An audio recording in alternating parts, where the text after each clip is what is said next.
They laughed at the warning. Not the polite, diplomatic kind of laughter reserved for minor misunderstandings. This was the deep, echoing laughter of conquerors, predators who had ruled star systems so long they'd forgotten what fear tasted like. The Kelry archivist stood alone at the center of the Galactic Council chamber, thin shoulders hunched beneath ceremonial robes older than most empires present. His species had no military, no fleets, no colonies worth conquering. They were historians. Witnesses. Survivors by memory alone. "Do not attack the humans," he said again, his translator trembling as if it shared his dread. "If you do, they will not stop. They will not negotiate. They will not forget. They will hunt you forever." The laughter rolled over him like a tidal wave. The Dravik Imperium's delegates were the loudest. Towering, scale-armored beings with eyes like molten brass and voices like grinding steel. They had erased civilizations before humanity had learned to stack stones. "Forever?" sneered War Primarch Korthal, talons drumming against the obsidian desk. "Nothing hunts forever. Everything bleeds. Everything breaks." The archivist lifted his gaze, pupils dilating in a way that made several counselors uncomfortable. "Everything that met humanity said the same." Silence flickered, brief, fragile, then shattered beneath renewed mockery. The council voted within the hour. Humanity was designated non-compliant pre-FTL adjacent species. Dravik military action was authorized. The Kelry archivist left without another word. He had already written the ending. Humanity never saw the declaration. The Dravik didn't bother sending it. Why warn cattle? The first strike came without drama. A Dravik task force exited hyperspace near Luna and fired a single precision lance straight through its core. Earth's moon cracked like an egg dropped on stone, scattering incandescent debris across the void. It was a message. Mars followed. Not glassed entirely, just enough. Enough to poison atmosphere processors. Enough to collapse domes. Enough to remind the humans that resistance was optional.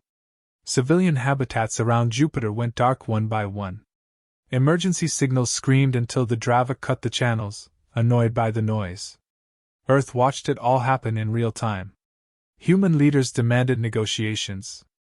The Dravik answered by sterilizing a hospital ship broadcasting medical codes. After that, Earth went quiet. The Galactic Council assumed the lesson had been learned. The Dravik Imperium logged the campaign as minimal pacification operation and moved on. They never noticed the missing data. They never noticed the human ships that didn't fight, only fled, scattering into deep space like frightened insects. They never noticed how no human vessel transmitted surrender codes. They never noticed how Earth stopped broadcasting entirely. Because humans didn't respond to annihilation with speeches. They responded the way they always had. By adapting. 3 years passed. The galaxy forgot about humanity. Trade resumed. Wars flared and died elsewhere. New species were discovered. Old grudges rekindled. Humanity faded into the background noise of history, another weak race that had reached too far, too fast. The Kelry archivists quietly updated their records. Status, dormant threat. Then the grasp of Vorn vanished. It was a Dravik patrol cruiser, nothing special. Old hull, reliable systems, veteran crew.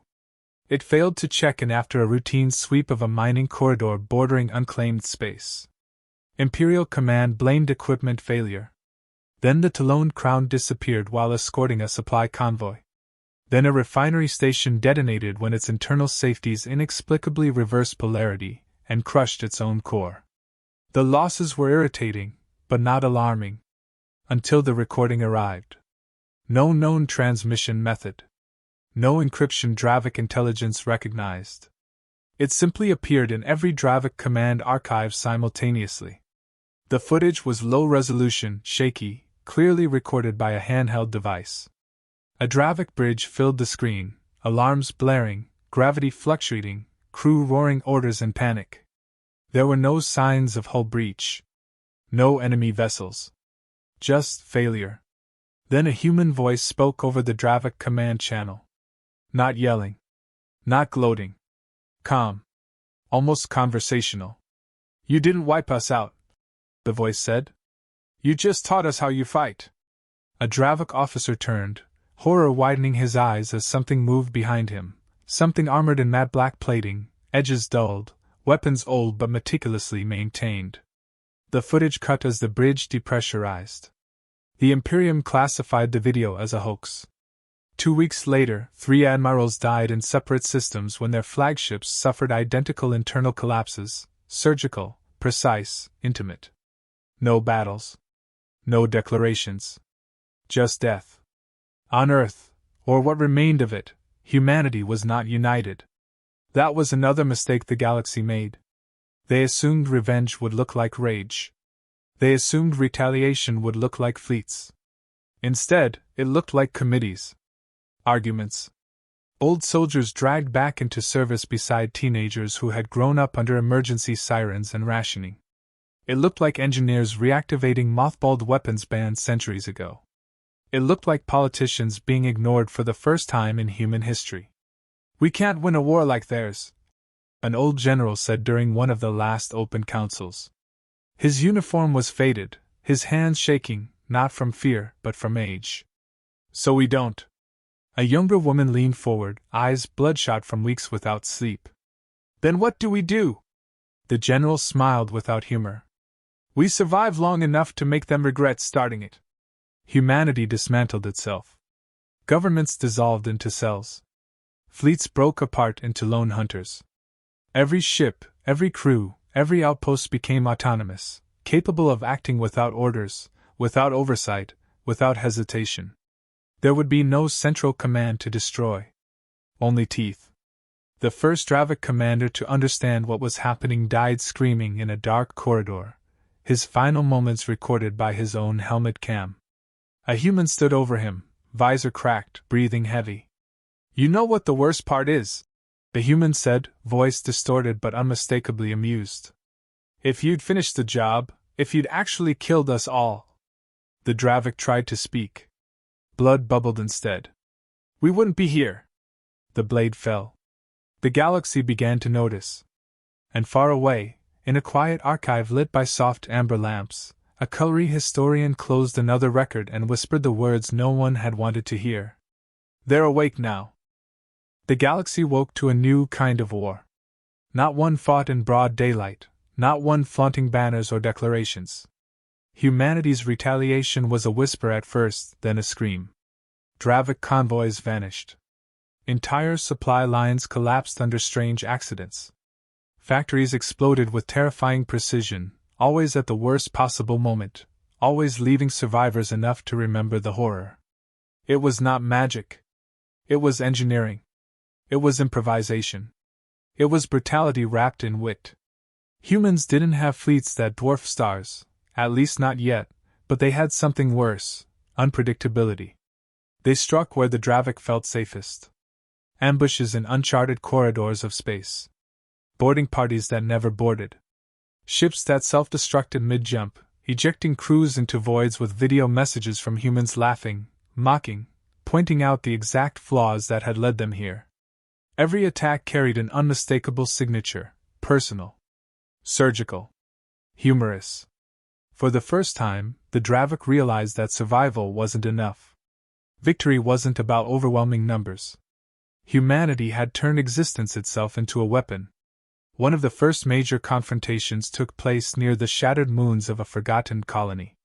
A Dravik war fleet, confident in its numerical superiority, pursued what they believed was a stray human mining ship. They were wrong. A single vessel, so small it could be mistaken for debris, unleashed a cascade of horrors. Gravity wells ripped apart the formation, kinetic mines shredded cruisers, and most devastatingly, boarding drones appeared inside the flagship's hull before anyone knew the airlock had even been breached. The commander of the Dravik fleet, screaming into his communicator, demanded answers. A human voice replied. Calm. Direct. Mocking. "You wanted us to fight fair?" it asked. "We prefer fun." The flagship erupted. Hull plates bent inward like paper, corridors turned to vacuum, alarms screamed, but not a single human casualty was reported. The Dravik called it a massacre. Humanity called it Tuesday. The news spread faster than light. Across the council, across every empire that had once considered itself untouchable, a simple truth sank in: humans didn't just fight. Humans endured. Humans planned. Humans remembered everything. Every atrocity. Every slight. Every burned city. Every civilian death. And they never forgot. The Dravik Imperium, desperate to regain control, attempted the first tactical counterstrike. They deployed a fleet designed for annihilation, hoping sheer firepower could end the threat before it spread. They underestimated the humans again. The fleet emerged from hyperspace into a trap they didn't even see. Human ships, scavenged, retrofitted, ugly as hell but lethal, emerged from asteroid fields, abandoned stations, and false jump points. Lasers cut through armor like paper. Boarding teams infiltrated capital ships, planting explosives while streaming taunts directly into the command channels. In one particularly galling moment, a Dravik admiral watched the bridge of his flagship slowly depressurize while a human pilot narrated every death in real time. "You'll want to remember this," the pilot said, voice calm, almost conversational. "It's a story for your children.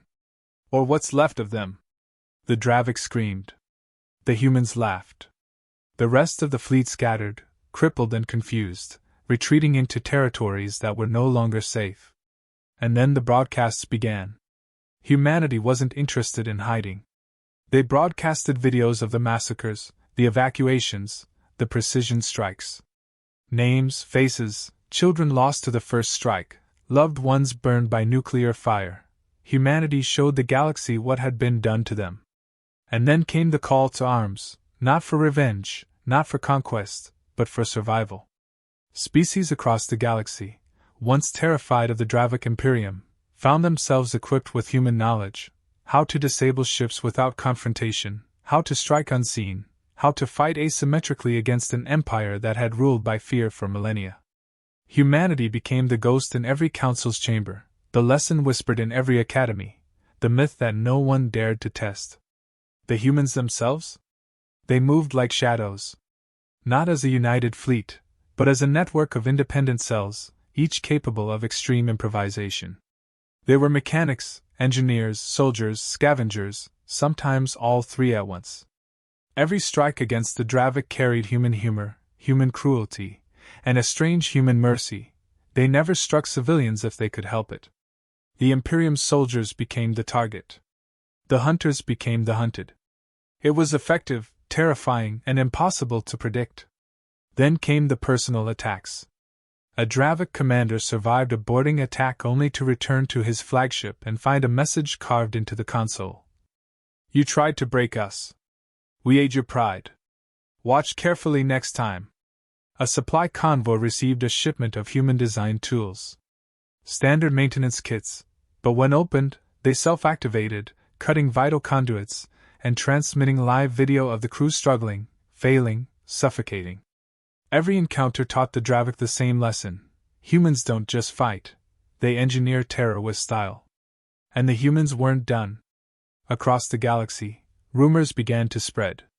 A human operative had infiltrated a Dravik world and vanished into the population, teaching locals sabotage, guerrilla tactics, and a sharp-edged sense of humor that left the Imperium paralyzed. Another story told of a human boarding party that captured a Dravik transport, reversed its engines, and sent it hurtling back into a fleet formation. Each time, the words spoken by humans echoed through the void. "You should have listened to the librarian." The Dravik Imperium, once confident, was now desperate. Every jump point might conceal a trap. Every asteroid might be a minefield. Every broadcast could be a human lecture in creative destruction. They had underestimated one species, again, and this time, it was lethal. By the end of the second year, the term, human, was no longer just a species label. It had become a curse. A warning. An idea that even the strongest fleets dared not ignore. Because if humans had taught the galaxy one lesson so far, it was this: survival was only step one. Revenge was eternal. The Dravik had no choice but to adapt, or die. They tried fleets. They tried overwhelming firepower. They tried isolating pockets of humans and erasing them in one decisive strike. All failed. Every single time. The humans anticipated the moves before the Imperium even issued the orders. They didn't just fight battles, they choreographed nightmares, using misdirection, sabotage, and psychological terror as expertly as any weapon. It was almost as if the galaxy itself bent to human design. One campaign became infamous across the stars. The Dravik sent a fleet to suppress what they assumed was a human stronghold on the edge of the Sagittarius Rift. 12 cruisers for battleships, 3 dreadnoughts, enough to overwhelm any normal species. They arrived to find nothing. No station. No fleet. No life signs. Only coordinates. Coordinates that, if followed, would bring them through a tunnel of asteroid debris and radiation storms, naturally occurring, except for the fact that every asteroid had been rigged with micromines and electronic traps. Every sensor reading had been falsified. Every navigation system led them deeper into the trap. When the flagship finally emerged, half its crew had vanished, sucked into vacuum or trapped in collapsing compartments. The battleships were crippled, the dreadnoughts drifting, inert and useless.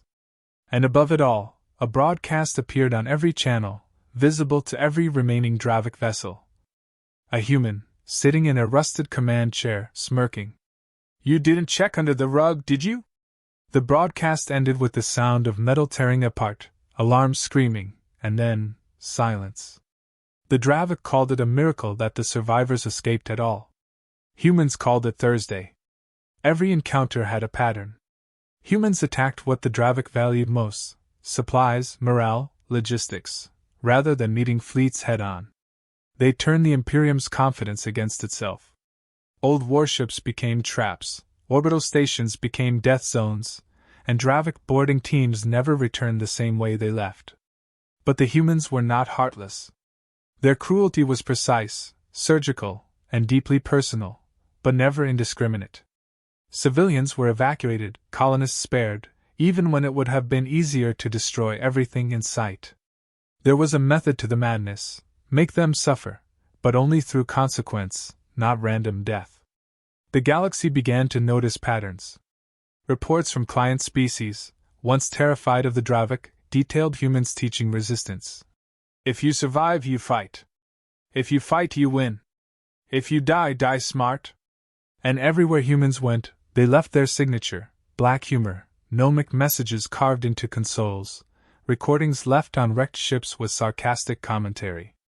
"Next time, try harder," one human message said, echoing across half a dozen fleets simultaneously.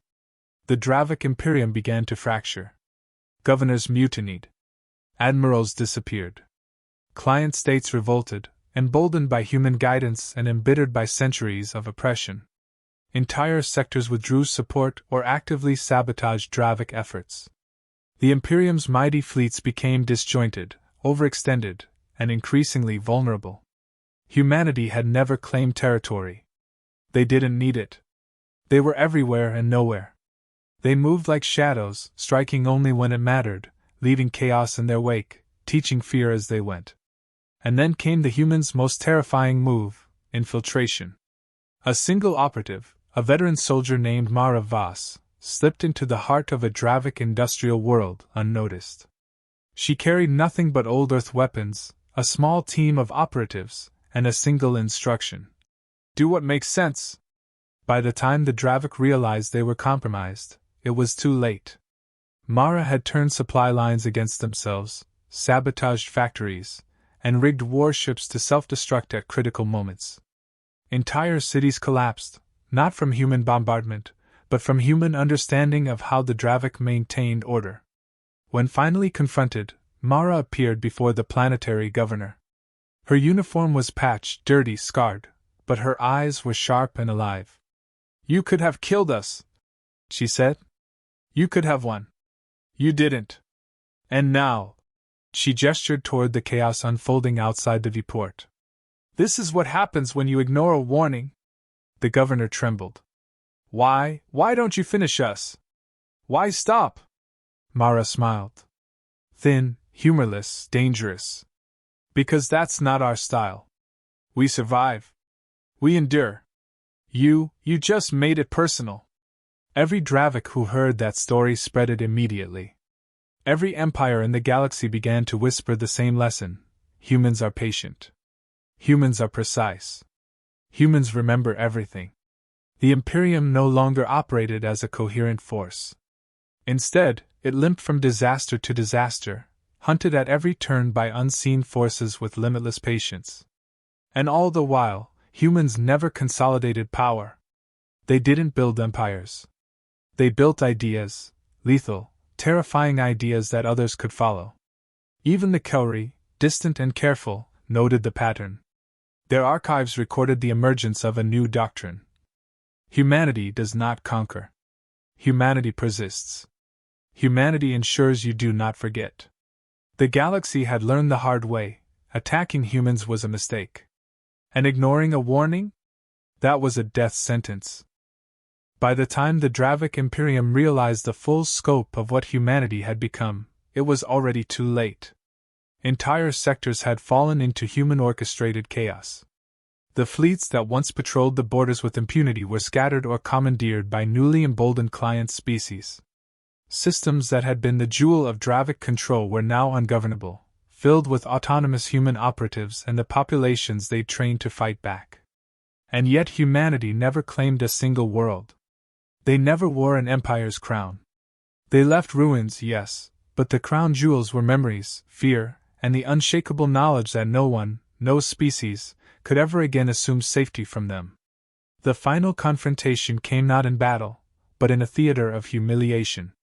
The last Dravik Emperor, Corvus the Unyielding, boarded what remained of his command dreadnought and sent a desperate transmission to Earth. He demanded surrender on his terms. He offered promises of fealty, tribute, and compliance, hoping to bargain with a species he still did not understand. A human responded. Not a fleet. Not a diplomat. Just a single figure, leaning against the viewport of a commandeered Dravik carrier, boots on console, cigar smoke curling lazily. Mara Voss, battle-hardened, grinning like the galaxy's oldest predator. Why? Corvutha's voice crackled through the comms. You could have wiped us out completely. You could have ruled us. You could have anything. Mara tilted her head. We could have, she said. But that's your thing, isn't it? Ruling through fear. Conquest. Chains. You like having control, Emperor. We like having choices. Corvus stammered. And what are you, then? What do you want? Mara's grin widened. We want you to remember. Her team activated the final stage of their plan. The dreadnought's engines coughed.